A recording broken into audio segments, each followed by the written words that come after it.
So साथीहरू हजुरहरूको चाहिँ साउन 15 कस्तो भयो? हाम्रो चाहिँ यस्तै भयो है। हाम्रो चाहिँ हेर न आज चोर लाग्यो कि 3वटा कुखुरा चोरेर खाने फाल्ने गरेर भागेछ। यो चोरलाई चाहिँ कहीँ कतै कोही कोहीले देख्यो भने मलाई भनिदिनु होला भन्न चाहन्छु। यो सबैले देख्छ, यो देखेकै चोर हो, चिनेकै चोर हो। यसको नाम पनि थाहा छ।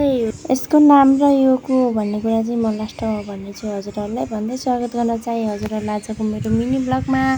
यो चाहिँ पार्ट 2 हो। पार्ट 1 मा चाहिँ म काम गरेर थाकित भएको अवस्थामा थियो भने अहिले चाहिँ भारी बोकेर अब हिँड्ने बाटो फेरि यस्तो छ, पुरै पिच रोडमा हिँड्ने बाटो छ। अनि म चाहिँ लाज लागेको कि जब भर्खर बिहे गरेको नयाँ डुलीभन्दा कम थिएन म चाहिँ लाज लाएर यताबाट मान्छेले हेरेछ, उताबाट मान्छेले हेरेछ, त्यही माथि गाडी हिँडेछ होइन, त्यही माथि झन् मान्छेले बोलाइदिँदा मेरो त अब म त मन्टो पनि लुकाउँदै हिँडेको थिएँ कि लाजले। हुन त काम गरेर खान त केहीको लाज, तै पनि मलाई चाहिँ लाज लाग्यो कि। अनि त्यही भएर म चाहिँ यस्तो लागेर हिँडेँ। अनि आएर थोरै भिडियो पनि लिएँ। अनि भिडियो लिएर अनि हेर्नु न फेरि धान फेरि यस्तो खतरा भएको छ नि त, वाउ। अनि जब घरमा आइपुगेपछि बाबु त रोइरहेको रहेछ।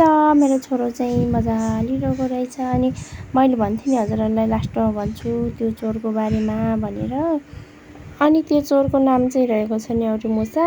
कुखुरा छोडेर हामी के भित्र मात्रै पस्नु भएको थियो, उसले त 3वटा मारिसके रहेछ। अनि खाने फाल्ने गरेर राखेको रहेछ। अनि हामीलाई चाहिँ थाहै थिएन। अनि जब कुखुरा कराएर अनि बाहिर निक्लिन्छ त अनि कुखुरा हेरेको त छैन। अनि खोज्न जान्छ त बारीमा कुखुरा लैभइसकेछ।